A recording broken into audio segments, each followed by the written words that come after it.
Sí, ¿Me señor, se le escucha? Sí, escucha muy bien. profesor. Normal, Sí, no, señor, sí escucho. Eso, gracias. Bueno, muy bien. Entonces, ya está grabando, entonces vamos a iniciar. Esta es una conferencia muy importante porque nos complementa la conferencia anterior que hicimos sobre la filosofía cristiana en la Edad Media. Ahora vamos a complementar con este tema de la filosofía árabe y la filosofía judía en la Edad Media. El número está mal, es conferencia educativa número 2, pero lo demás creo que está bien. Entonces iniciemos. Bueno, aparte de esto, al final podemos hablar del trabajo colaborativo número 3, que ya está abierto para ver algunas generalidades, porque es un asunto muy sencillo. Y si hay alguna otra inquietud o alguna cosa, la podemos ver al final. Entonces, continuamos con esta presentación. Entonces, una introducción dice, en la Edad Media dialogan tres tradiciones distintas, tres tradiciones distintas. Por un lado, el cristianismo, que ya lo vimos en la conferencia anterior. Por el otro lado, la tradición árabe, que va a ser la encargada de algo que es muy importante para la Edad Media, y es que los árabes, como lo vamos a ver ahora con más detenimiento, los árabes son los que se encargan de traer a Occidente las obras de Aristóteles.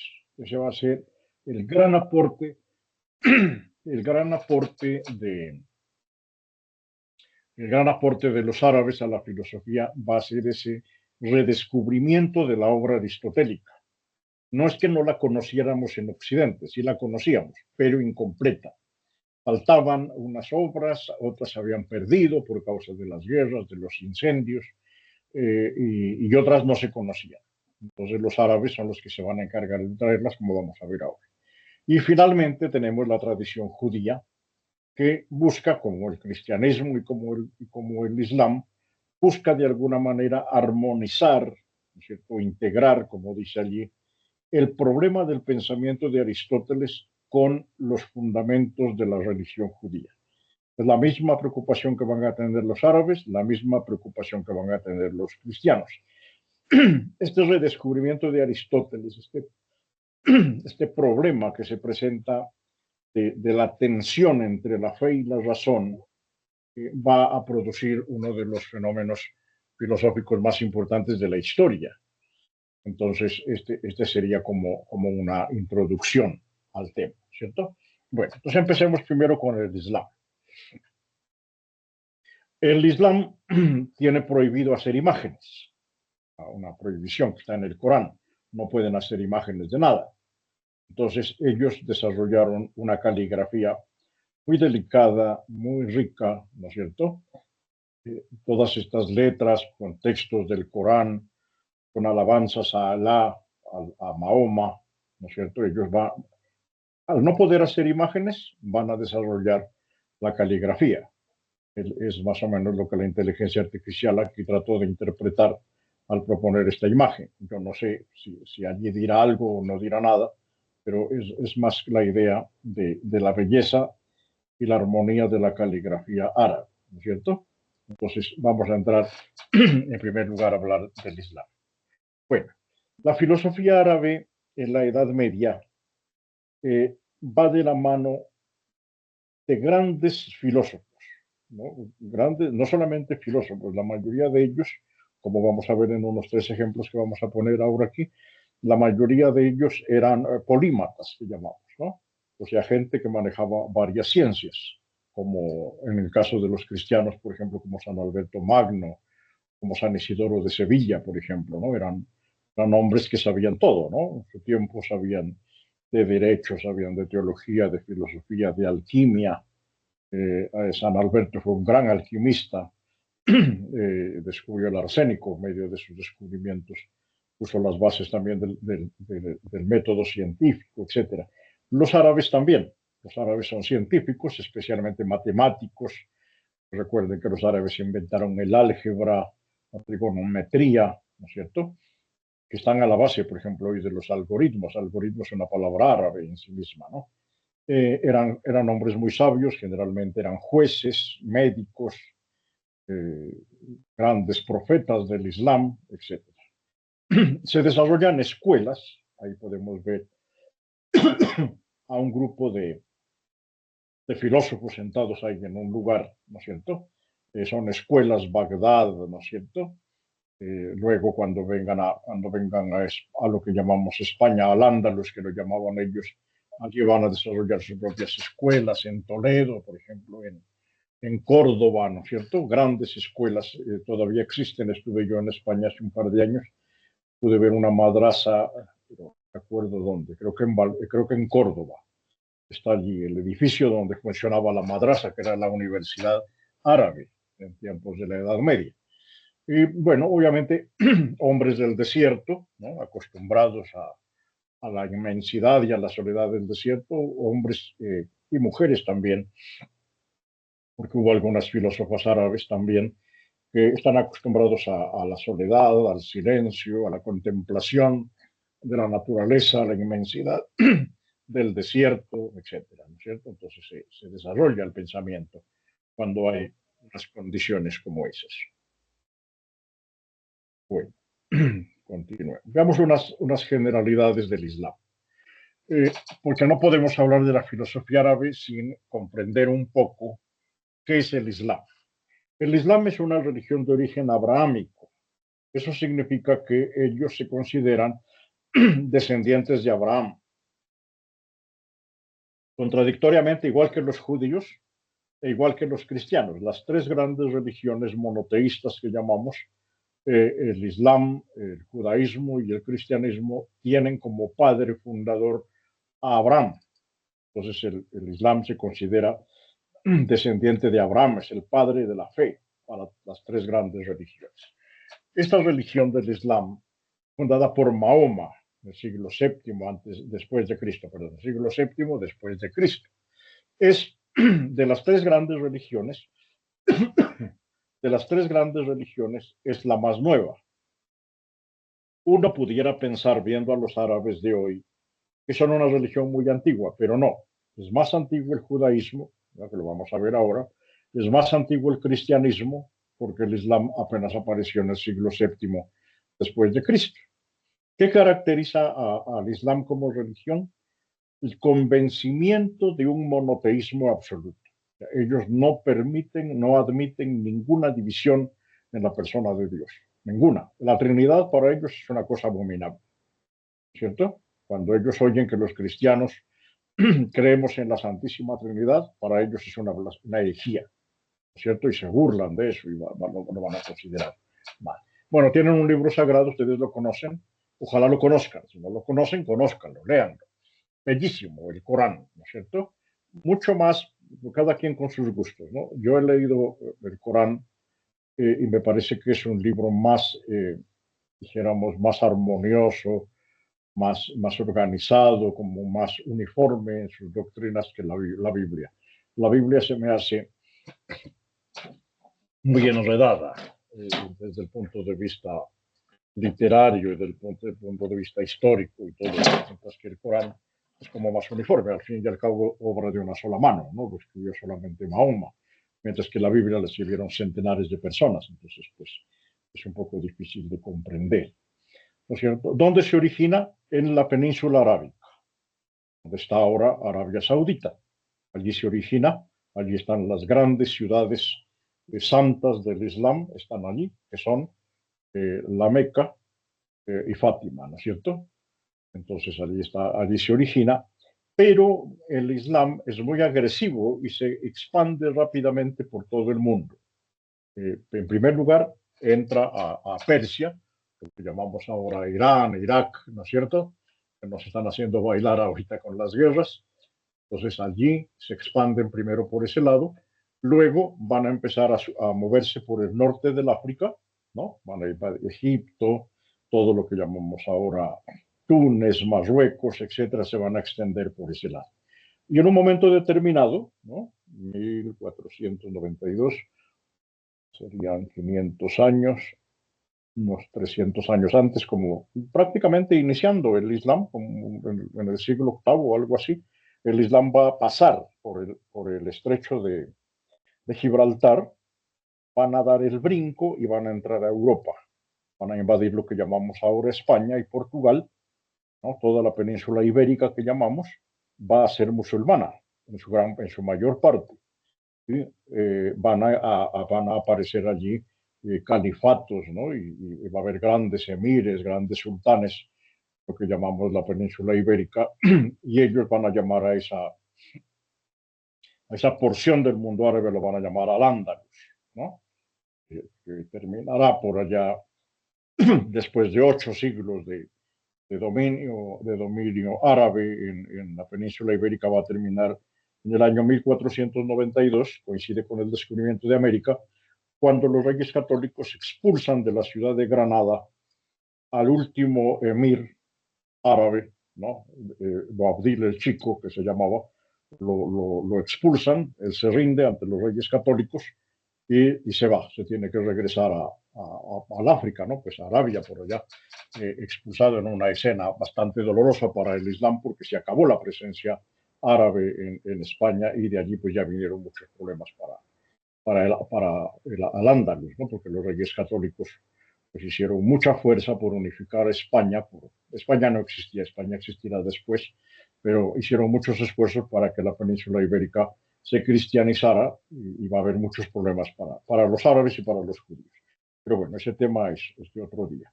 Entonces, esta sería así una generalidad de la religión islámica, ¿no es cierto? De dónde se origina, el tiempo en que se origina, su libro sagrado, un poco allí las cosas. Bueno, veamos un poco sus creencias y sus cosas. Bueno, nació en el año 1600, perdón, en el año 622 exactamente, no, en el siglo séptimo antes de Cristo. Es una religión monoteísta, ya lo dijimos.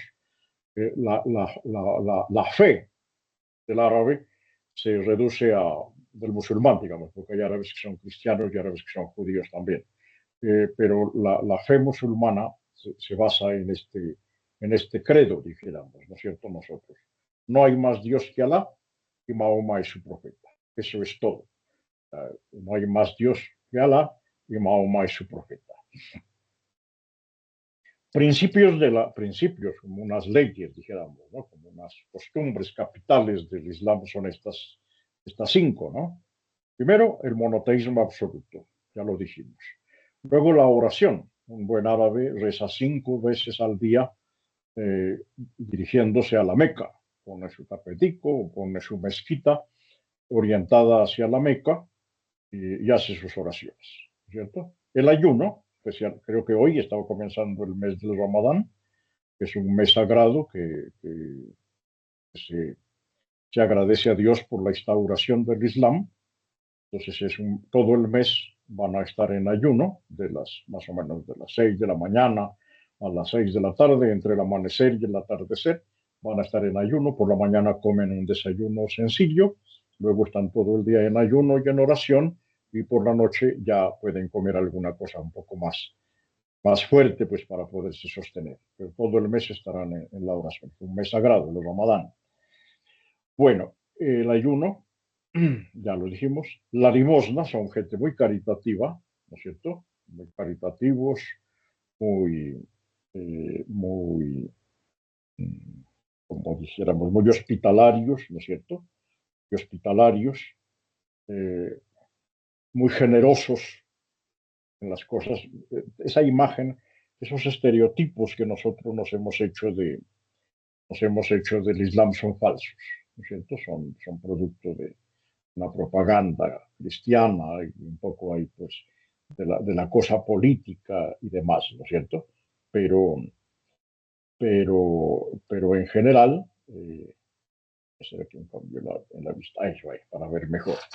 Pero en general son muy hospitalarios. Generalmente uno va a la casa de un árabe y le dice, bueno, me acojo a tu hospitalidad, y él, por una obligación religiosa, lo atiende a uno, por lo menos creo que 3 o 4 días tiene una obligación de atenderlo, le dan de comer, le dan la habitación, lo atienden a uno como un príncipe y bueno, y se espera que uno a los 3 días ya se vaya, ¿no? Pero son así muy hospitalarios, aún con los no creyentes. Bueno, y finalmente tenemos la peregrinación a la Meca. La Meca es la gran ciudad sagrada donde está esta piedra está metida en un bloque de piedra también inmenso. Los árabes le dan vueltas, los musulmanes, perdón, le dan vueltas varias veces. Parte de sus creencias y de sus costumbres. Lo de la Meca es mucho más antiguo que el Islam. Proviene de unas religiones paganas anteriores, pero ellos lo han absorbido. Entonces, la peregrinación a la Meca, todos los árabes tienen que peregrinar a la Meca una vez en la vida, por lo menos. Si pueden peregrinar más, pues más.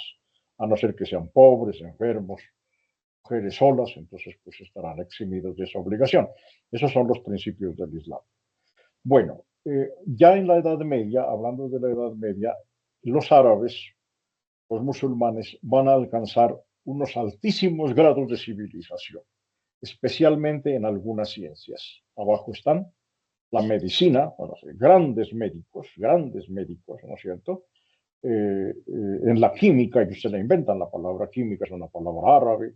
En geografía, porque ellos necesitan desarrollar la geografía y la astronomía de una manera total, porque ellos viven en el desierto y ellos no tienen puntos de referencia, entonces se mueven por las estrellas, por el sol, por la luna, entonces van a desarrollar la astronomía de una manera y la geografía también, de una manera asombrosa, ¿no? Para las limitaciones de su tiempo. Y en matemáticas, pues, ¿no? El álgebra, palabra álgebra es una palabra árabe, la trigonometría, ¿no es cierto? Todos los grandes problemas matemáticos los resolvieron los árabes muchísimo antes de que las otras culturas los enfrentaran, ¿no es cierto? Entonces allí tenemos esta situación. O sea, ver el Islam hoy, aunque tiene sus matices y sus cosas, pero el Islam medieval es una cultura muy avanzada para la época, ¿no es cierto?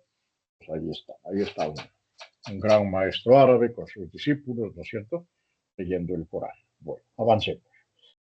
Bien, ¿qué caracteriza a la filosofía árabe en la Edad Media? Aristóteles, ¿no es cierto? Ellos lo descubren allá cuando van a Bagdad, o cuando invaden Persia, Siria, descubren a la obra de Aristóteles. Los grandes teólogos y filósofos árabes lo traducen al árabe, porque Aristóteles está escrito en griego.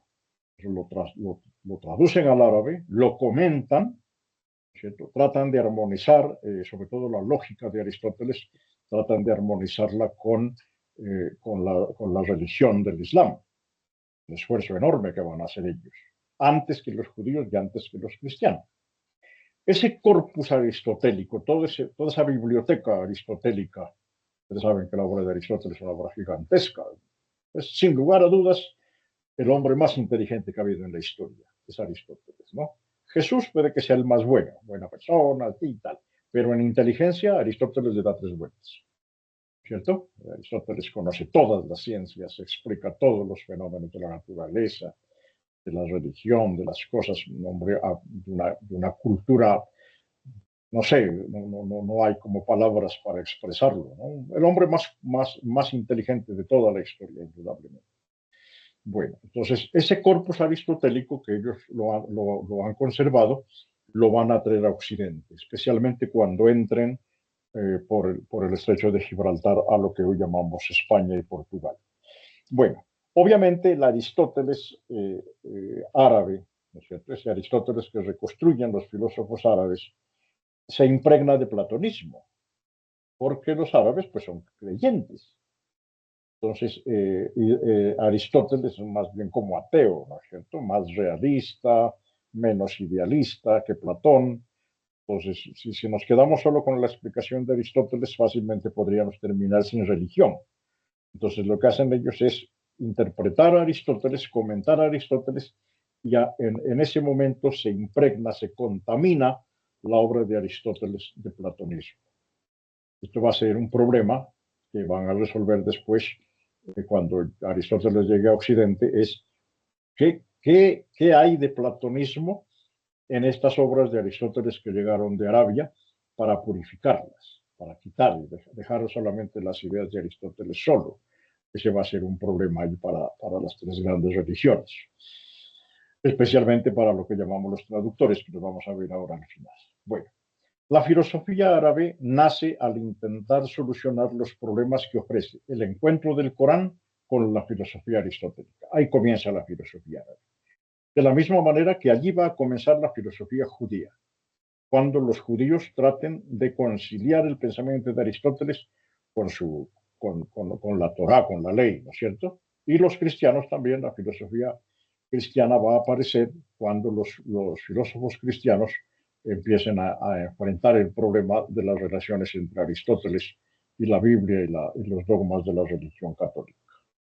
Bueno, temas, problemas que se manejan desde Aristóteles y que chocan con el pensamiento de las religiones. La eternidad del mundo. El mundo es eterno, es un problema. Si uno lee a Aristóteles, puede parecer que el mundo no es eterno. Si uno lee a Platón, parece que sí. El problema de la mortalidad o inmortalidad del alma, cuando el cuerpo se muere, el alma se muere, ese es un problema clave para las religiones, porque está de por medio el paraíso, ¿no es cierto? Bueno, la relación finalmente entre la razón y la fe. ¿Cómo vamos a manejar? ¿Qué es más importante, la razón o la fe? La razón busca una verdad y la fe busca otra verdad. Los árabes, algunos árabes pensaban en eso y escribieron la doctrina que llamamos de la doble verdad. La razón busca una verdad y la fe busca otra verdad.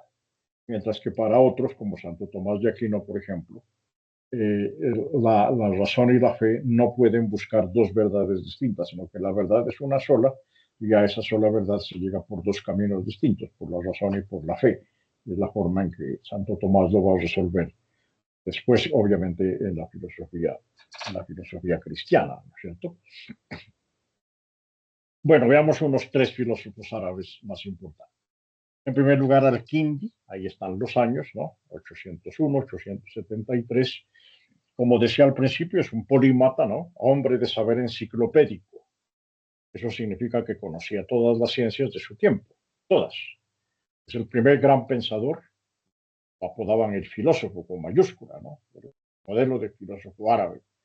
Pues ahí están sus obras, ¿no? De intelecto, están en latín, de Somno et Visione, la filosofía primera, y sobre el alma. Se puede ver cómo tratan varias temáticas, ¿no es cierto? Eran gente muy inteligente, muy preparados, muy cultos. Generalmente eran médicos, jueces, magistrados, príncipes, muchos de ellos, etcétera, ¿no? Bueno, una idea filosófica de Al-Kindi y teológica dice que el entendimiento agente es solo uno y común a todos los seres humanos. Todos los seres humanos compartimos una inteligencia común, una inteligencia común. Todos participamos en cierta forma de una forma de inteligencia que nos permite enfrentar los problemas de la vida y de la existencia, ¿no es cierto? Al-Kindi, hay un filósofo. Otro filósofo, Al-Farabi, ¿no? La doctrina de Al-Farabi es más interesada por la parte religiosa, mayor influencia neoplatónica, ¿no es cierto? Más místico, ¿no es cierto? No tanto teólogo, sino más bien místico, o sea, más por el lado de la profundidad de la práctica religiosa que de la ciencia misma de la teología. Bueno, trae a Aristóteles a la cultura árabe, ¿no? Usa la lógica de Aristóteles para tratar de comprender los misterios de la religión, del Islam, ¿no es cierto? Ahí están sus obras, Catálogo de las Ciencias, El Gobierno de las Ciudades, Las Joyas de la Sabiduría, y sobre la esencia del alma, ¿no? Algunas obras, son muchas más, pero por lo menos unas están ahí. Una idea propia de Al-Farabi dice la trascendencia radical del uno, en este caso Alá, Dios, ¿no es cierto?, respecto a la creación. O sea, entre el creador, que es Dios, y la creación, que somos nosotros, las plantas, los animales, la naturaleza, etcétera, eh, ¿no es cierto?, hay una separación absoluta. O sea, Dios no camina entre nosotros, como lo enseñan los judíos, como lo vamos a ver ahora. No, para Al-Farabi, la trascendencia total de Dios está separado de la naturaleza. O sea, Él ha creado todo, pero Él está por encima, por fuera, lejos de las realidades temporales. Es una idea propia de Al-Farabi. Bueno, y finalmente este otro Averroes, ¿no es cierto? Pues, como les decía, pues, ¿no es cierto? Médico, matemático y político. Ahí están pintados, ¿no? Polímatas, hombres de saber enciclopédico. Juez, sabe todo de derecho, médico de la medicina, de las matemáticas y de la ciencia política. O sea, eran sabios, ¿no? Gente muy... Obras, Destrucción de la destrucción, comentarios menores y mayores, de Substancia Orbis, son como las obras de ellos. Enfrenta el problema, que va a ser el problema de la Edad Media, enfrentar la filosofía con la religión. Hay que la filosofía enseña unas cosas y la religión otras, podemos conciliar las dos cosas o no, entonces ese es el problema. Ideas. Dios conoce las formas universales y se desentiende de las individuales. El tema de los universales en la Edad Media es un tema muy importante, un problema clave de la Edad Media. Entonces, Averroes lo soluciona diciendo, Dios solamente se entiende con las formas universales. Hombre, mujer, ¿cierto? La creación en general, pero ya del problema de Jaime, de Jonales, de Javier Fernando, de Natalia, de esos casos particulares Dios no se entiende, no se preocupa de esas cosas. La preocupación de Dios está puesta en los universales, una idea que parece extraña para nosotros, ¿no? Que estamos acostumbrados a una relación directa con Dios, al ángel de la guarda que nos cuida a cada uno, etcétera. Pero para Averroes no, para Averroes son dos cosas distintas. Bueno, ahí tenemos tres filósofos árabes muy importantes, ¿no? Para considerar, sobre todo ustedes que los van a leer ahora, a algunos de ellos. Bueno, pasemos al judaísmo. Ahí hay algunos de los símbolos, ¿no? La estrella de David, la menorá, el árbol de la vida, son como los grandes símbolos propios del judaísmo, ¿no? Ahí está, una religión muy rica, muy densa, muy densa. Bueno, el judaísmo, dice, es una religión abrámica, la fundó Abraham en el siglo V antes de Cristo, ¿no? Monoteísta también, y judaísmo, a diferencia del Islam, tiene el convencimiento de que Dios camina con el pueblo, ¿no? Ustedes leen la Biblia, por ejemplo, cuando Moisés sale de la esclavitud a la tierra prometida, Dios va en el tabernáculo, una gran tienda enorme que los judíos van armando mientras van avanzando por el desierto. Cuando el pueblo descansa, el tabernáculo, esa tienda como una especie de templo móvil, va allí y Dios está ahí en medio. Cuando el pueblo avanza, Dios avanza con el pueblo forma de una columna de humo para que los enemigos no lo vean. Y cuando caminan por la noche es una columna de fuego que ilumina al pueblo para que pueda avanzar por el desierto. Entonces es la idea de que Dios camina con el pueblo, que Dios interviene en la historia. ¿Cierto? Es una idea más judía. Bueno, la Torah es el libro sagrado, ¿no? Es como el Antiguo Testamento que tenemos en nuestras Biblias, es más o menos, libros más o los libros menos, sería la Torah de los judíos, la ley, los primeros 5 libros, etc. Bueno, tiene su origen en el territorio del actual Israel, ¿no? Allí se originó el judaísmo, y cuando los judíos reclaman estar ahí es porque ellos han estado ahí. Los palestinos aparecieron después. Entonces ya el judaísmo va a reclamar eso. Y gracias a la diáspora, que se llama una palabra griega, significa dispersión, el judaísmo perdió la condición de Estado o de nación por causa de las guerras y de las invasiones de los romanos que exterminaron, que acabaron con Jerusalén, etcétera.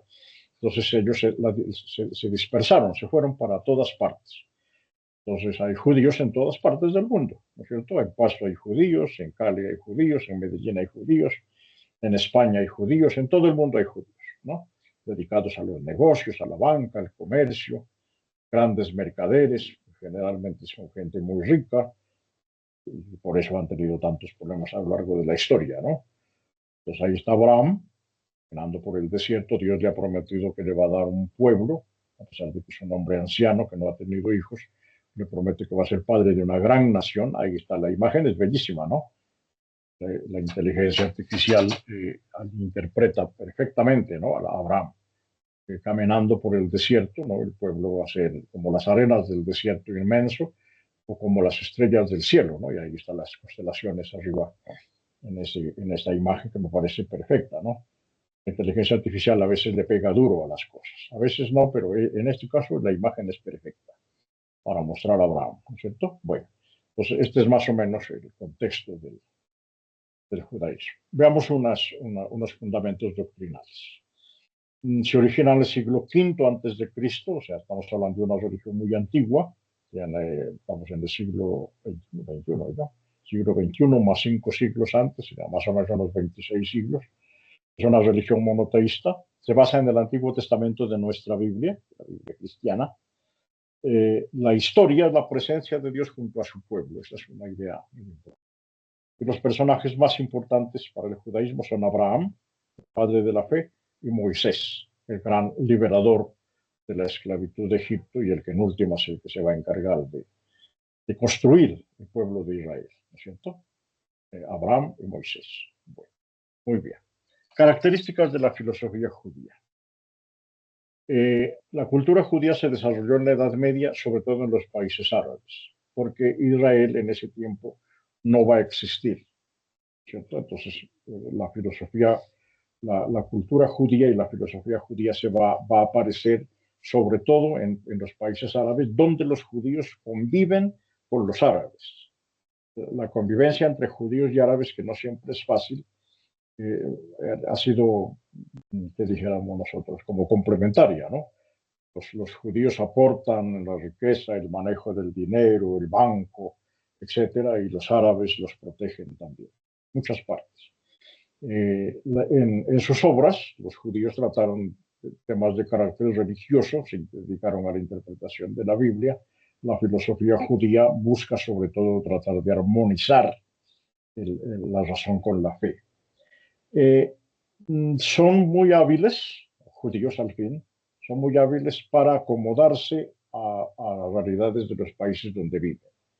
Entonces se acomodan fácilmente a los árabes, fácilmente a los cristianos y le sacan plata a todos, ¿no es cierto? Entonces ahí está. Bueno, y hay una cosa en la religión judía que se llama la cábala, ¿no es cierto? Que intenta armonizar la fe judía con la razón. La cábala se basa mucho en que dijéramos nosotros, como en los silogismos de Aristóteles, en números, en colores, etcétera.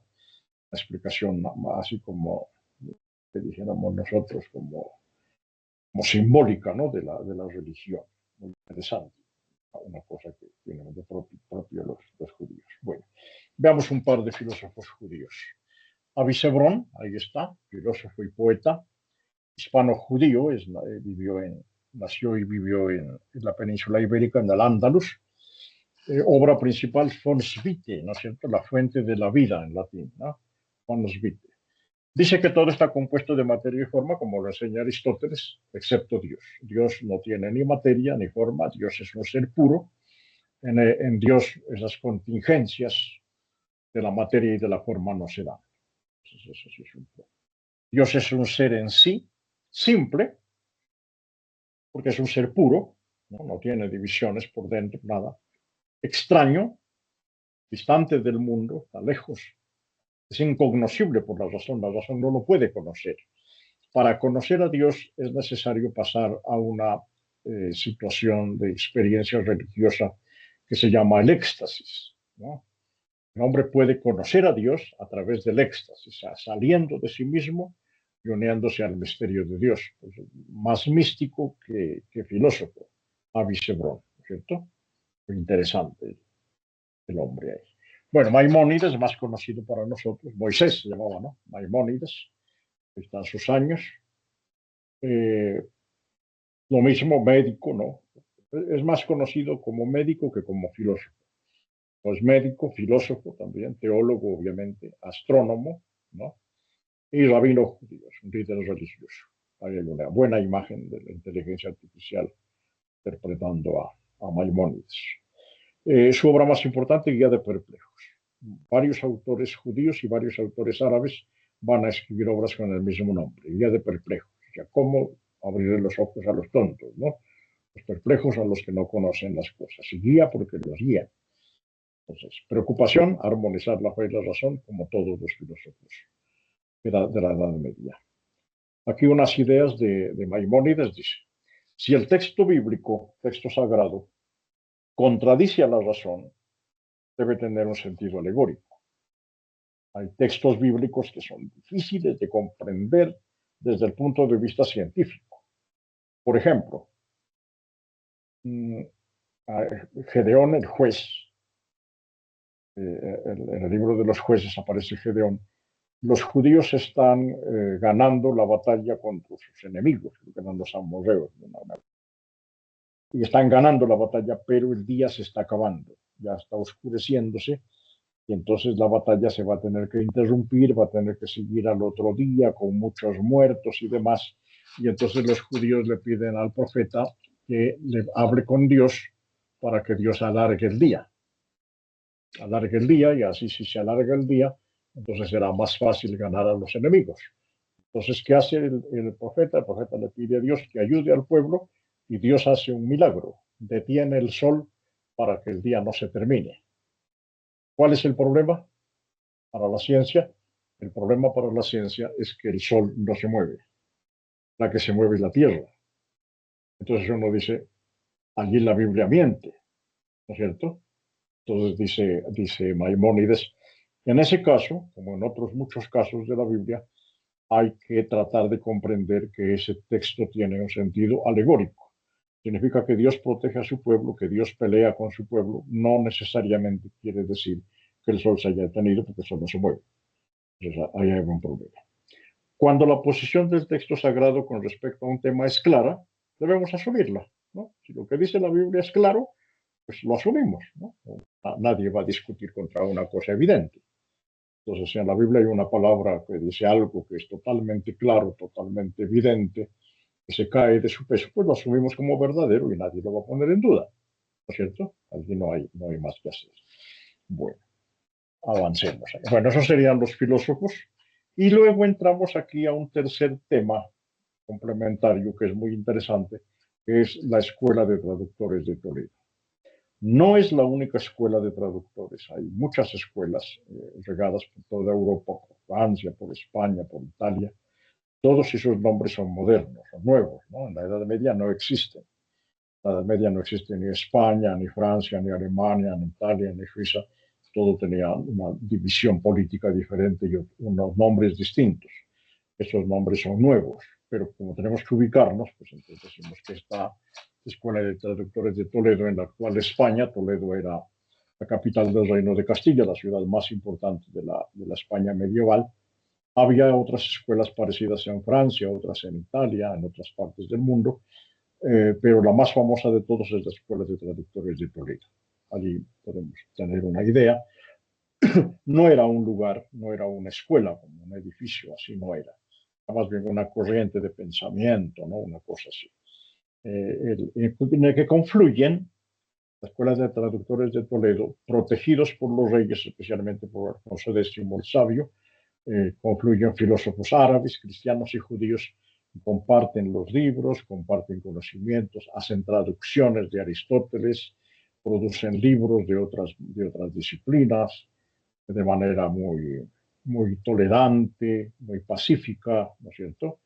Un periodo bastante rico, probablemente de los más tranquilos que ha tenido la filosofía en la historia, en la que hombres y algunas mujeres también, de ideas tan diversas como cristianos, árabes y judíos, pudieron trabajar juntos para construir conocimientos. Hoy estamos enfrentándonos a un problema bastante serio con la guerra entre Irán, Estados Unidos e Israel. Miren ustedes, los protagonistas son los mismos. Los cristianos, representados por los americanos, los judíos y los árabes. Están peleando entre ellos, todavía hoy, siglo XXI. Esa guerra tan enredada que provocó Trump, de la que ahora no sabe cómo salir, ¿no es cierto? Porque se le volvió en contra, se metió con el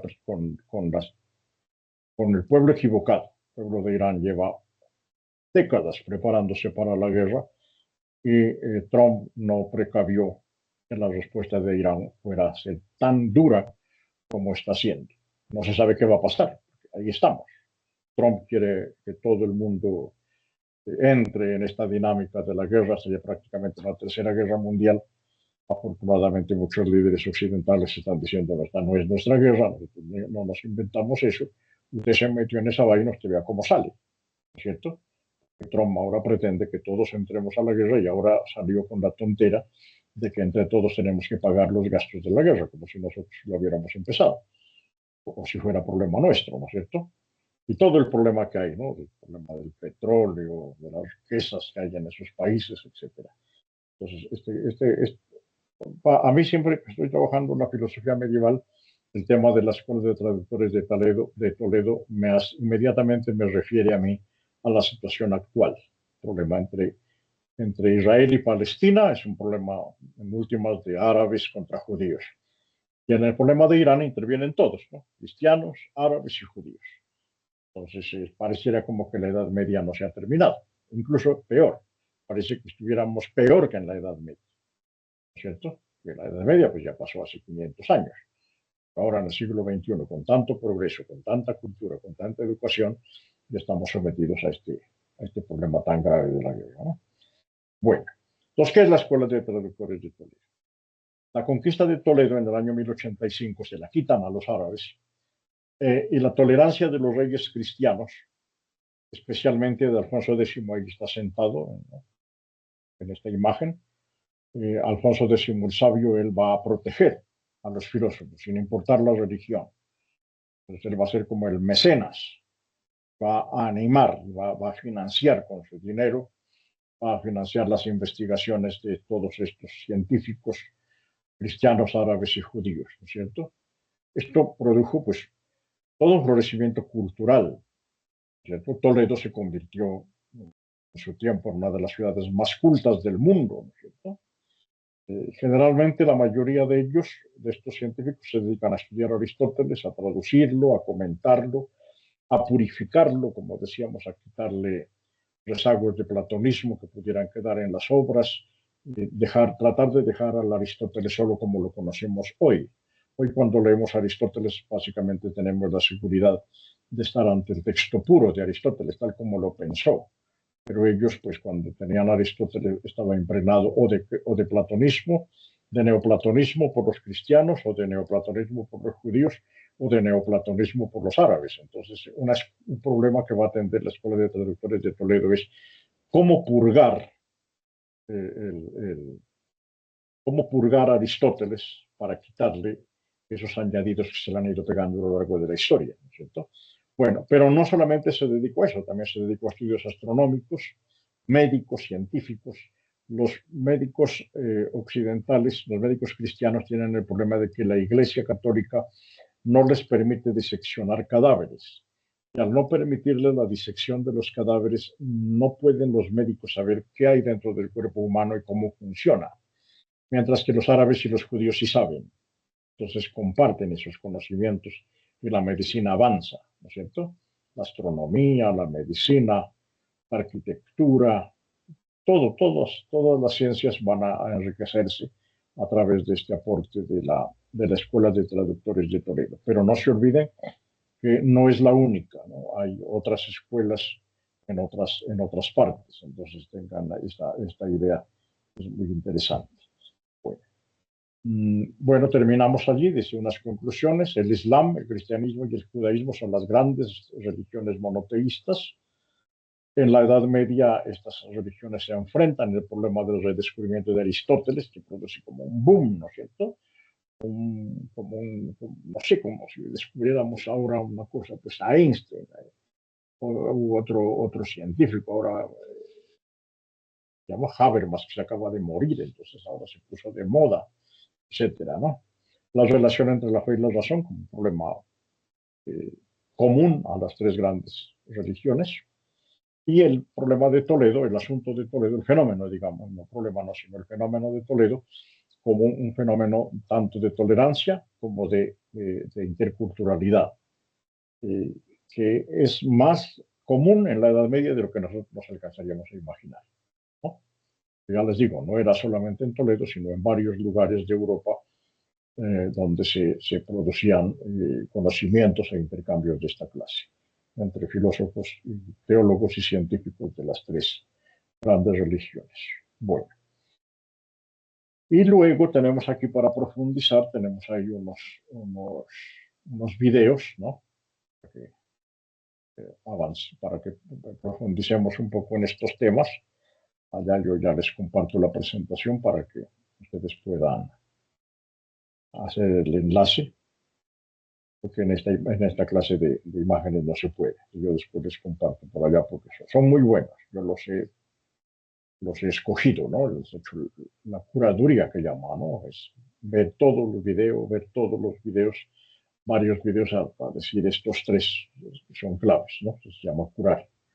La curaduría se llama de las obras, ¿no? Ver que realmente el video realmente aporte, tenga información verdadera, porque hay videos pues, de todas las formas y colores. Bueno, eso sería para profundizar. Las referencias, pues ustedes ya los conocen, son los autores nos, que se llama, nos ayudan aquí en el curso. Cortázar, ¿no es cierto? Su manual de historia. Romero también, el librito pequeñito, ¿no? De cultura económica que se llama La Edad Media. Y Romero también ya está repetido. Está repetida, esa cita está repetida dos veces, es el mismo, no es una sola vez. Serían Cortázar y Romero, ¿no? Porque García también está ahí por ahí metido, pero bueno. Y las imágenes de los filósofos se hicieron con Copilot, ¿no? La inteligencia artificial, y las diapositivas se hicieron con ChatGPT. Son las herramientas que tenemos ahora y que tenemos que aprovechar. ¿Quién hace una maravilla de presentación de estas? La inteligencia artificial, ¿no? Que tiene información suficiente pues, para sacar todas estas imágenes y estas cosas. Bueno, el día de mañana, si Dios quiere, yo les comparto la presentación y la grabación de esta conferencia para que la guarden y puedan ir preparando las actividades. Entonces, no sé aquí si ustedes, después de todo lo que yo he dicho, algún comentario, alguna cosa que no estén de acuerdo o algo que faltó, alguna inquietud, alguna pregunta, pues ahí estamos pendientes de ustedes.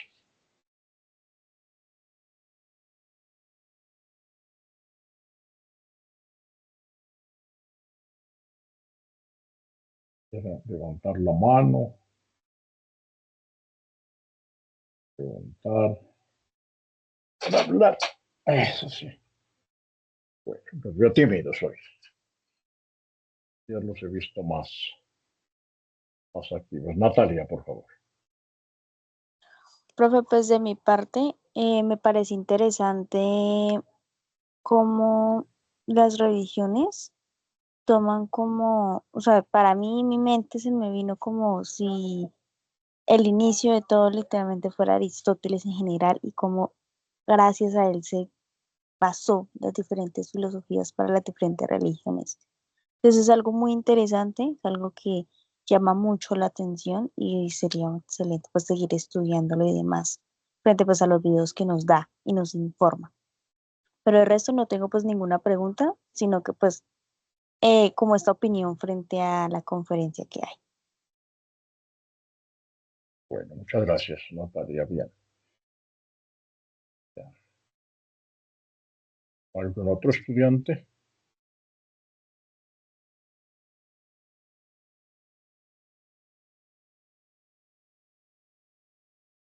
Camilo, por favor.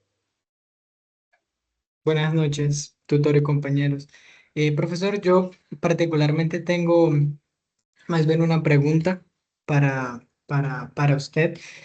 Y me gustaría de pronto explorar, ver cuáles son sus reflexiones alrededor de eso. Y es que normalmente cuando yo leo un poco a Platón, sobre todo como en su mundo de las ideas y toda esta filosofía escatológica que él propone, normalmente uno intuitivamente pensaría que las religiones particularmente, en esa misma necesidad de dar un después de la muerte, se refugiarían mucho en este tipo de ideas, ya que digamos, encaja, ¿no?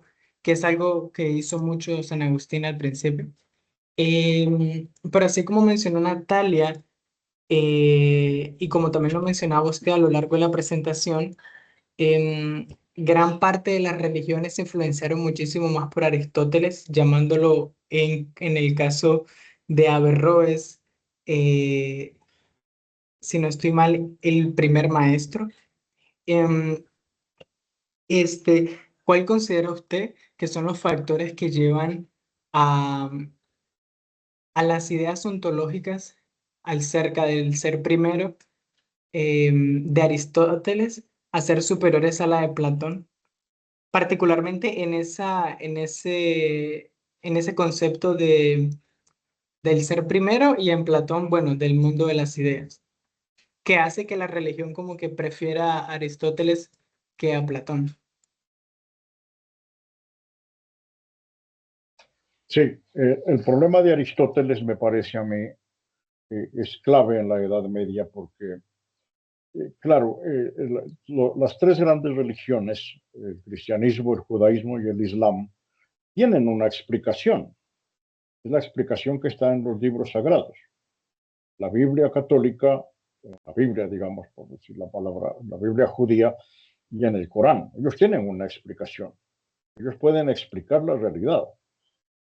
El problema de esa explicación religiosa es que como esas tres grandes religiones vienen primero de culturas muy antiguas, todas, a pesar de lo que digan ellas, todas las tres grandes religiones tienen influencias de creencias anteriores a ellas mismas, ¿cierto? En el caso de, no sé, a ver, en el caso del judaísmo, por ejemplo, hay rezagos de las religiones persas, de las religiones sirias, ¿no es cierto? Hay muchas cosas allí que están pegadas. En el caso del cristianismo, más todavía, porque el cristianismo está muy impregnado de ideas judías, ¿no? Es una religión de origen judío, ¿no es cierto? En el caso del Islam lo mismo, o sea, uno no puede pensar en el Islam como una religión pura, ¿no es cierto?, a la que ya se le ha purgado todo lo demás, no, porque en el fondo quedan todas esas tradiciones de todas esas religiones de los pueblos del desierto, porque a Mahoma lo que va a hacer es unir a las tribus del desierto en una sola religión. Pero antes las tribus del desierto tenían cada una su propia religión. Entonces allí hay unas explicaciones. No me atrevo a decir la palabra mítica, porque la palabra mítica puede ser despreciativa, despectiva, peyorativa, ¿no es cierto? Pero la explicación religiosa no siempre es suficiente. La explicación religiosa es buena para ciertas cosas, ¿no? Para alimentar la esperanza, para alimentar la fe, etcétera. Pero cuando ya se trata de cuestiones más concretas, más relacionadas con la ciencia, la explicación religiosa no es suficiente. Entonces se necesita una explicación más científica. Y allí es donde entra Aristóteles, porque la visión que tiene Aristóteles del mundo, del universo, es una explicación racional, es una explicación científica. Recuerden que la gran enseñanza de Aristóteles era nada hay en el conocimiento que antes no haya hecho su procesión por los sentidos. O sea, el hombre no puede conocer nada. Todo lo que conocemos, nosotros lo absorbemos por medio de los sentidos. Yo estoy viendo, en este momento estoy viendo la pantalla del computador, estoy viendo aquí mi colección de carritos, estoy viendo la Virgen de la Divina Pastora, los caballeros que tengo aquí. Yo tengo una pieza para mí solo, entonces aquí tengo la alcancía para llenar las monedas para darle a mi hijo. Tengo recuerdos de algunos viajes que he hecho por otras partes, etcétera. Entonces, eso lo veo a través del sentido de la vista. Estoy oyéndolos a ustedes, esta información que ustedes me dan a través del oído, los olores que me vienen de la cocina a través del olfato. Lo que toco, yo puedo decir si es duro o es blando a través del tacto, ¿cierto? Puedo incluso conocer a través del gusto. Los niños aprenden a través del gusto. Cuando los niños se meten tierra a la boca, están aprendiendo, están conociendo el mundo, están metiendo información del mundo a través del sentido del gusto. Entonces Aristóteles dice que nosotros conocemos el mundo y el universo a través de los sentidos. Entonces, una explicación tan racional, tan científica, tan lógica, llega en la Edad Media y choca con la explicación religiosa. Recuerden que la importancia de la religión en la Edad Media es algo que nosotros hoy no podemos entender. Para nosotros la religión es una cosa muy importante hoy, pero no como era en la Edad Media. En la Edad Media la que se llama la presencia de la religión era hegemónica, o sea, era absoluta. Entonces, ese choque que se presenta ahí. Sobre lo escatológico, pues si nos referimos a los finales de los tiempos o a lo que va a pasar cuando el mundo se acabe y todo esto, en la Edad Media hay un problema bastante serio, sobre todo para los cristianos y para los judíos. Y es que en la Biblia, perdón, para los cristianos, para los judíos no. El problema es que en el libro del Apocalipsis dice que el mundo se va a acabar en el año 1000. Y el año 1000 es en la Edad Media. Entonces, había un poco de sectas que llamamos milenaristas, que estaban esperando que el mundo se acabara en el año 1000. Ya eso ha pasado muchas veces a lo largo de la historia, pero en la Edad Media era bastante serio, porque el problema es que en el Apocalipsis está escrito que el mundo se va a acabar después de 1000 años. Entonces, cuando llegó el año 1000, pues la gente se puso nerviosa, muchos se suicidaron, unos se fueron por allá lejos, etcétera. Entonces, ese sentimiento escatológico propio de la Edad Media. Y luego tenemos el problema de la peste negra, ¿no? Pues ahorita pues está un poco temprano, de eso vamos a hablar después, pero la experiencia de la peste negra es fácil para nosotros comprenderlo, porque acabamos de pasar por la peste del coronavirus. El problema de la peste negra sembró en el hombre medieval una sensación de desesperanza, de sinsentido de la vida, porque la gente se moría, caían como moscas las gentes, ¿no? Uno se contagiaba de la peste negra el lunes y el jueves ya estaba muerto, o sea, una cosa mortal, mató más de la mitad de la población de Europa. Entonces, ese pensamiento escatológico del que habla Camilo está muy presente en el hombre de la Edad Media. Además, culturas marcadas mucho por la religión, pues van a ir siempre por ese lado, ¿no es cierto? Entonces, ahí hay un problema, ¿no?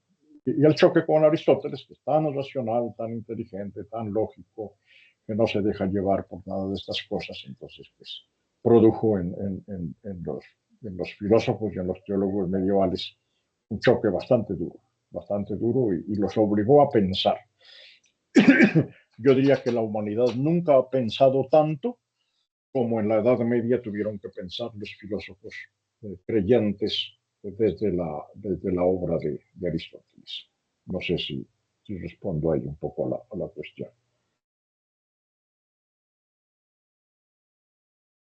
Sí, estaba un poco más claro. Yo lo que tenía una duda, tutor, era con respecto a más o menos alrededor de qué año se escribió el Nuevo Testamento. Perdón, no entiendo bien, no escucho bien claro. Sí, qué pena, yo le repito. Tenía una duda con respecto a lo que mencionó sobre el Apocalipsis. Eh, ¿Alrededor de qué años se escribió el Nuevo Testamento? Uh-huh. Perdóname, Camilo, ¿podrías escribir la cuestión en el chat? Porque no logro entender. Hay como un eco que no me Profe, deja oír. profe, no sé ¿Sí? si de pronto ahí me escucha. Está preguntando que alrededor de qué año se escribió el Nuevo Testamento, es decir, en qué año se completó esa biblioteca del Nuevo Testamento. Sí, o sea, allí hay, obviamente, el problema de la religión en la Edad Media como un mecanismo de control también, ¿no? Desde el pensamiento de Marx, nosotros podemos pensar la religión como una forma en el sistema para controlar a la gente. Entonces allí habría pues esa posibilidad también, ¿no? No sé, me quedo ahí un poco frío. Si escribes el tema en el chat, lo podría explicar mejor.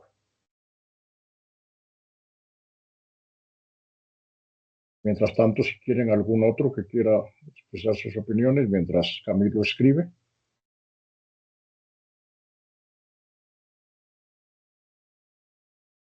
Javier.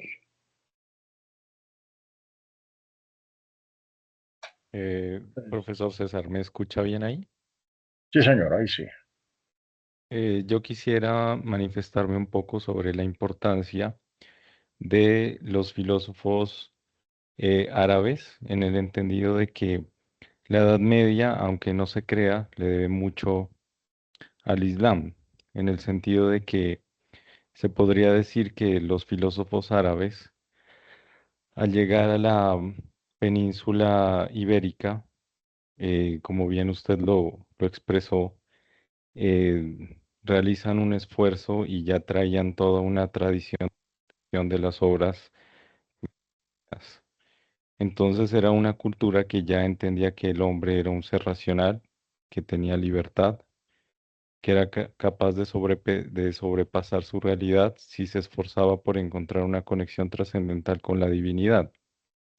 Era un ser responsable de sus propios actos y reconocedor de la existencia de un orden como una especie de justicia divina, y también que el hombre estaba obligado a comportarse correctamente, que era responsable colectivamente de generar las condiciones para que de sus congéneres pueda brotar la bondad de un colectivo, es decir, que las escrituras se reconocen en tanto ser, no como acto. Entonces, todo esto creo que también permea a los filósofos de la Edad Media, en el sentido de que las traducciones que ellos hicieron de las obras llegan también a España o llegan a la Europa medieval.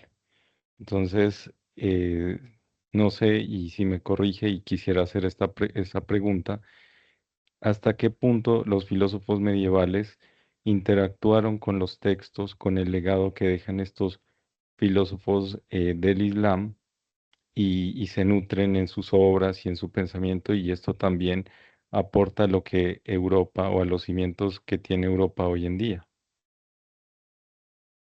No, sí, no, lo que tú dices no es una pregunta, es una afirmación. O sea, evidentemente lo que tú insinúas es verdad, es verdad. Los filósofos árabes y los filósofos judíos conocieron a Aristóteles antes de llegar a España, ¿no es cierto?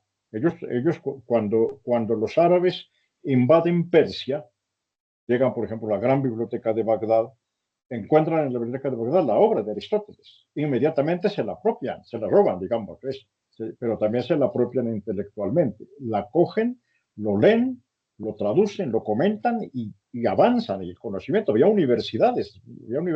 que hubiera universidades en Europa, había universidades en el mundo árabe, ¿no es cierto? Y entonces cuando ellos llegan a la península ibérica, ¿no? A través del estrecho de Gibraltar que llamamos nosotros hoy, cuando ellos llegan, ellos traen ese conocimiento. Los cristianos conocen a Aristóteles, pero superficialmente, porque las obras que tienen los cristianos de Aristóteles son muy pocas, mientras que los árabes traen a lo largo de sus viajes por el desierto, traen obras que ni siquiera se conocían en Occidente de Aristóteles. Entonces, cuando ellos vienen con una cultura gigantesca. Dijéramos que, dijéramos que, eh, dijéramos que si vamos a comparar, si vamos a ponernos en comparaciones, diríamos que los más avanzados en la Edad Media, sobre todo a principios de la Edad Media, los más avanzados en términos culturales y filosóficos son los árabes.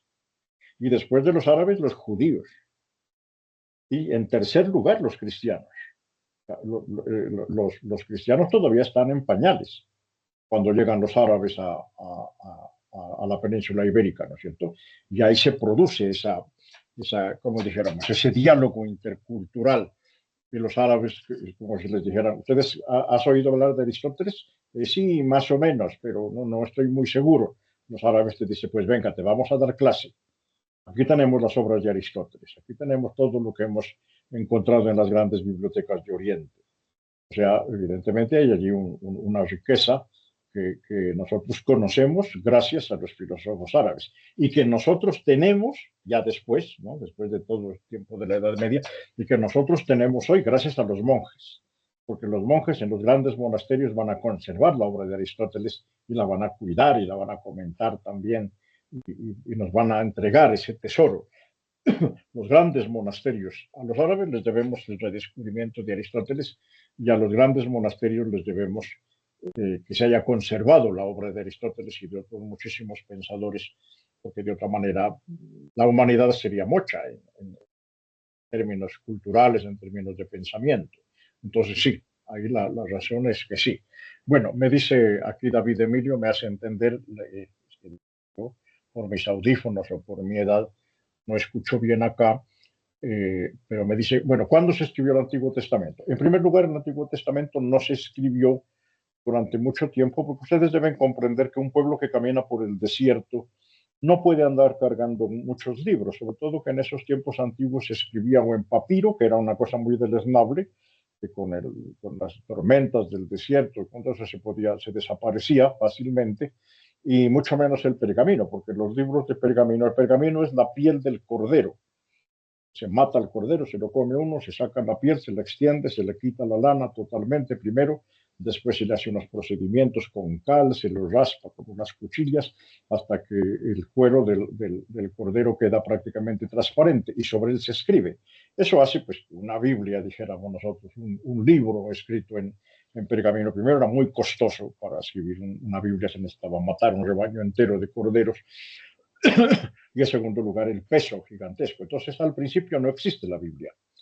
La Biblia se transmite oralmente. El papá le enseña al hijo, el hijo aprenden de memoria, son gente que tiene mucha memoria, no tienen tantos estorbos como tenemos nosotros. Aquí estamos, yo tengo el televisor, el celular, el computador, la distracción en la cabeza. Ellos no, ellos tienen esa facilidad de aprender, de memorizar, ¿no sé? Además son gente muy creyente. Entonces, en principio diríamos que hay unos 2, 3 siglos en los que el Antiguo Testamento se repite de boca en boca y que se va enseñando de manera oral, ¿no?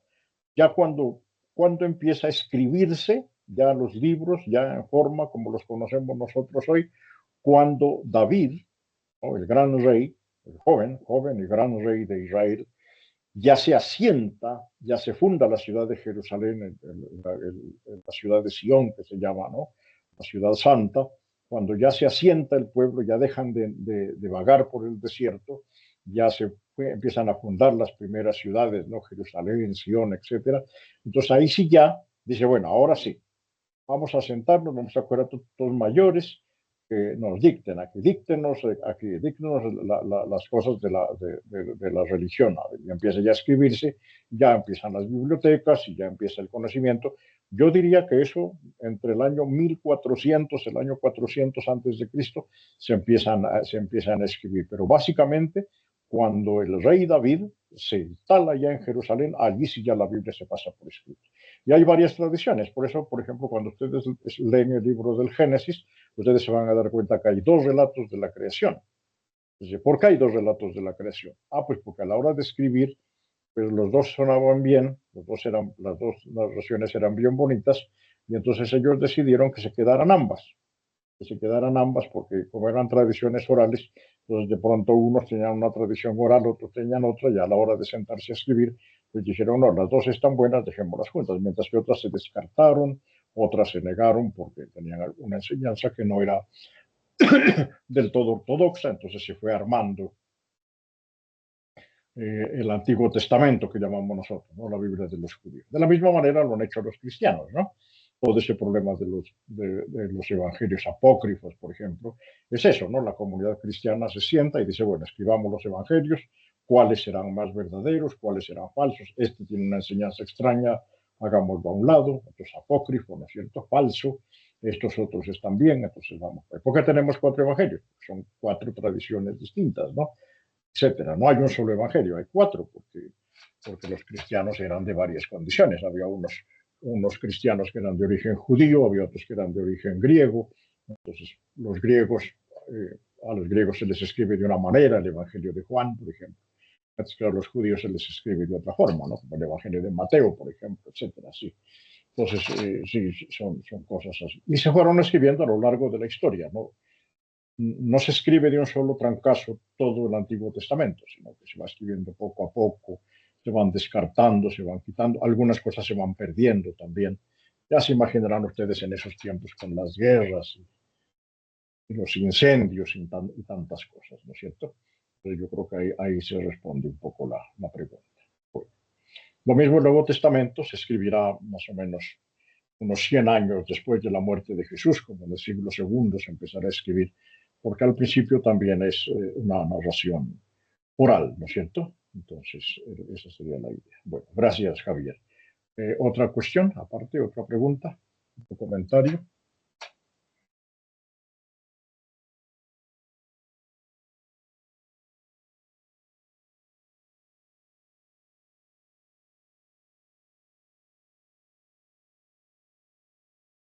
Parece que no, ¿no? Parece que no. Si no hay otra cosa, entonces yo voy a compartir ahora, ya para ir terminando también. A ver si lo descubro. No, no me equivoqué. Me equivoqué. Dejar de compartir. No, quiero compartir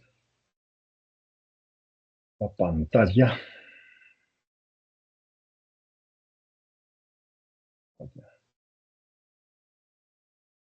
No, volví a hacer lo mismo. Espérenme, ténganme paciencia un minuto, a ver, es que no logro encontrarla. ¿Será que no la he abierto? Ah, ya.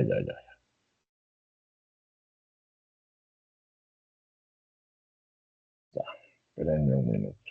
Voy a cerrar esto que estaba haciendo aquí. La pregunta, voy a cerrar aquí, voy a cerrar acá, a ver si me abre solamente esa pantalla. Allí. ¿Me confirma si pueden ver el foro del curso en campus? Sí, señor. Sí, ¿no? Bueno, entonces el reto 3, así para una explicación rápida, es muy sencillo. ¿Por qué? Porque vamos a hacer lo mismo que hicimos en el paso anterior. En el paso anterior lo hicimos, en el reto anterior hicimos sobre la temprana Edad Media. Ahora lo vamos a hacer sobre la alta Edad Media, pero vamos a hacer básicamente lo mismo, ¿no? El reto se llama La Cruzada, Dios lo quiere, ahí está el Papa, ¿no? Con los cristianos, con los caballeros, llamando a la cruzada, ¿no? Los fenómenos, los momentos históricos más importantes de la Edad Media, las cruzadas, ¿no? Entonces, ¿qué hay que hacer? Dice, leer los textos. Si no leen los textos, pues pierden mucha información y mucha riqueza. Los textos están ahí para leerlos, ¿no? En el entorno de aprendizaje. Elaborar 3 fichas de lectura. La mayoría hizo ya las fichas bien, muchos ya les corregí cómo debe hacerse, qué deben contener, etc. Pero ahora lo tenemos que hacer sobre autores altomedievales, que llamamos. Entonces ahí está el enlace, se le da clic aquí, donde dice filósofos altomedievales, y ahí le van a aparecer no sé cuántos, 15, 20 obras de autores de la Alta Edad Media, ¿no? Santo Tomás, San Buenaventura, etcétera, árabes, judíos, hombres, mujeres. Sería bueno que, por ejemplo, ojalá todos trabajaran unos 2 filósofos hombres y una filósofa mujer.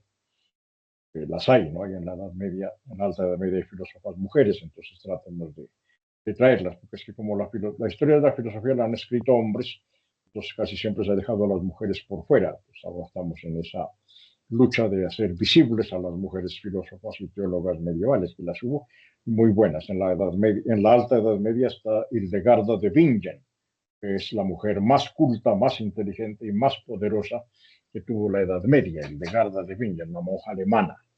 Bueno, en las fichas igual, ¿no? 3, ya saben cómo, ya las hicieron en el primer reto. Luego el póster, pero esta vez de la Alta Edad Media. Si el primer póster les quedó bien, entonces sigan el mismo modelo, con la misma aplicación, etcétera, ¿no? Bueno, ahora vamos a seleccionar el producto creativo. Hay algunos acelerados que ya hicieron el producto creativo, ya lo tienen. Entonces, algunos ya lo tienen, listo. En este momento vamos a escoger el formato. Entonces, yo voy a hacer un cuento, yo voy a hacer una novela, yo voy a hacer una historieta gráfica, yo voy a hacer una canción. En este paso se requiere autorización del tutor. ¿Por qué? Porque como ahora tenemos la inteligencia artificial, entonces yo digo, yo voy a hacer un poema. Van a ChatGPT y le dice, escribe un poema sobre la Edad Media. ChatGPT lo hace con prosa y con versos, eso no tiene misterio. Entonces se necesita que, si van a hacer, muchos han hecho, ¿no? el poema con ChatGPT, pero han usado la inteligencia artificial, han mezclado varias aplicaciones de inteligencia artificial, por ejemplo, para ponerle música, para convertirlo en una canción. para coger imágenes y hacer una presentación más interactiva. Porque la idea del trabajo creativo es que sea original, ojalá, pero también que sea interactivo, o sea, que se juegue mucho con las imágenes, con la música, que se llama, con el video, ¿no es cierto?, etcétera. Que se vea, que se nota. Hay unos muy simples que hacen las cosas por cumplir, pero si ustedes lo quieren hacer bien, aprovechen todas las herramientas que tenemos ahora, de la inteligencia artificial, del Internet, tantas cosas que hay. Ahí sí tengo yo que autorizar para ver que el producto valga la pena. Así, voy a hacer un poema. Un poema puede ser 5 líneas. ¿No? No, pues hacerte una cosa que valga la pena y presentarlo de una manera elegante, ¿no es cierto? Bueno, y participar en la conferencia educativa, que como ustedes ya vieron en las calificaciones que salieron hoy, las conferencias educativas en este curso se califican la asistencia, ¿no? Entonces ahí estamos. Bueno, y finalmente esa parte es individual. Todo lo individual se tiene que hacer antes del 31 de marzo. Tenemos hartos días, 18 días más o menos, en toda la Semana Santa, a tiempo para hacer este trabajo y otros trabajos. Y luego hacemos el debate grupal. En este caso vamos a usar el tema de la Escuela de Traductores de Toledo y vamos a hacer un contraste entre la tolerancia en la época actual, por ejemplo, el problema de Irán, de Irán, de los Estados Unidos, de Israel, el problema de Israel y Palestina, el problema de Ucrania y Rusia, ¿no es cierto? El problema del terrorismo islámico, etcétera. ¿Cómo, cómo, cómo contraponer el fenómeno de tolerancia y de interculturalidad de la Escuela de Traductores de Toledo y de las cruzadas que tienen un poquito de imposición y de guerra y de violencia y todo eso, y contrastarlo con la realidad actual? El debate sobre eso, ¿no es cierto? Y finalmente se actualiza el sitio web o el Padlet, lo que hayan hecho, se actualiza con los resultados del debate y con los enlaces correspondientes y todo. Mejor dicho, es lo mismo que en el reto anterior, pero ahora de la alta edad media. Entonces ya les va a quedar más fácil porque ya se corrigió, ya se calificó, ya ustedes saben lo que está bien, lo que está mal, entonces ya se puede mejorar ahí. Este sería el trabajo para el tercer reto, que ya está abierto con esas instrucciones, ¿no? No se olviden, es que hay unos que francamente, miren, aquí abajito está, después donde dice plazo 12 de abril, si ven, ¿no? Abajito está, dice APA final docs, ahí está el formato en APA, pero tienen el formato y no lo abren, o lo abren y lo interpretan y empiezan a poner viñetas donde no es, a mover las cosas y después peleando porque no, que yo sí apliqué las normas APA y usted no me quiere calificar bien. Pues yo digo, no, pues no, si no lo hicieron, no lo hiciste bien. Ahí está el formato, ¿no? En APA y se ve cómo se cita la inteligencia artificial. Hay muchos que cogen inteligencia artificial, copiar y pegar. No, usted sí puede usar la inteligencia artificial, pero cite, ponga entre comillas lo que copió de la inteligencia artificial, póngalo entre comillas y referéncielo. Ahí en ese formato hay ejemplos de cómo se cita de inteligencia artificial y cómo se referencia, para que no tengan problemas, ¿no? No exageren, tampoco va a poner medio trabajo hecho con inteligencia artificial, no, pues un poquito, hasta el 25% más o menos se admite que se ha traído de otras partes, ¿no? De la inteligencia artificial o del Internet o de los libros. Pero el 70% se tiene que escribirlo cada uno, porque si no, pues yo le califico a la inteligencia artificial 5 y a usted 0. Igual ahí debajo está la ficha de lectura en Doc, la ficha de lectura en Word, ¿no? Aunque como ya hicieron las otras, ya pueden hacer ahí los cambios tal. Y el modelo de póster, aunque como ustedes ya hicieron el primer póster, ahora el segundo pues lo hacen parecido. Puede ser en la misma aplicación con las mismas, más o menos el mismo diseño para que queden homogéneos los productos, ¿no? de todo el curso. No sé si sobre esta tarea hay alguna pregunta.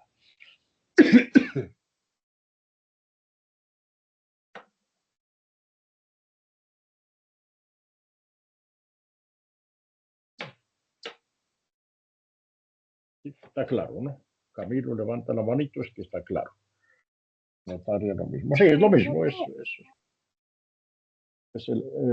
lo mismo que el paso anterior, pero de la alta edad media, ¿no? Allí cuando escojan los autores, traten de hacer variadito, ¿no? Por ejemplo, que haya ¿cómo se llama?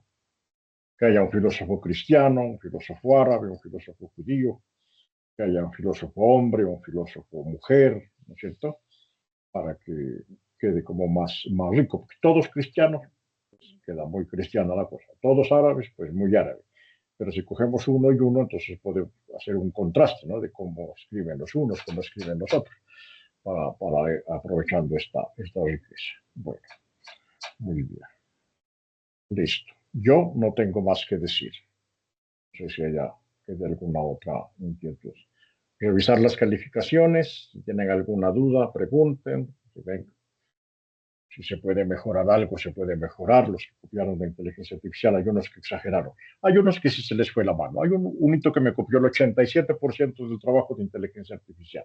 A ese sí lo crucifica, a ese sí lo voy a mandar a la Inquisición. Pues. ¿No es cierto? Entonces, algo se puede hacer. Si tienen alguna duda, alguna inquietud, me escriben y tratamos de encontrar una solución. Pero tiene que ser pronto.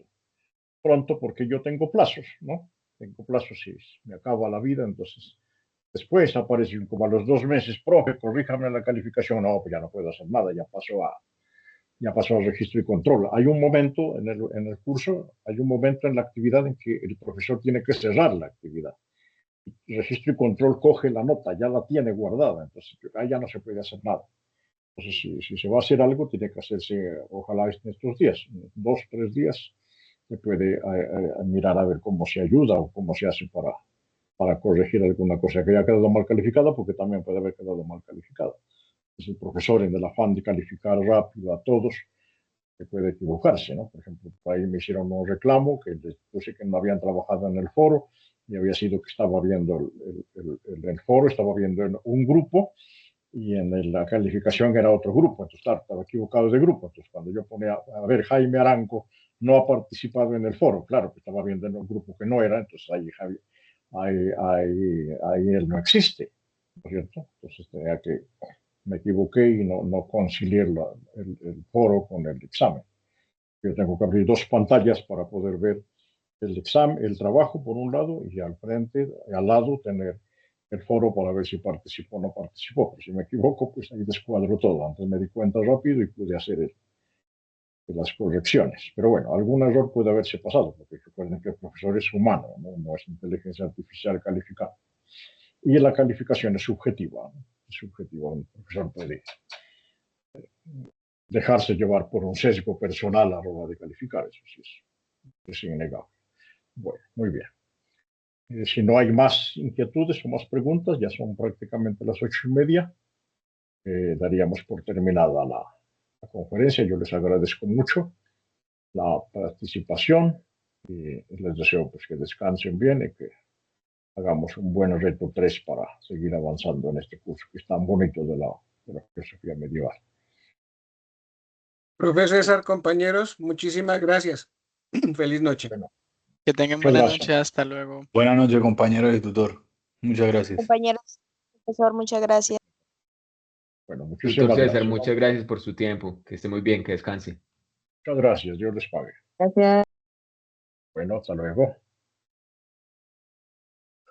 Dejemos de grabar.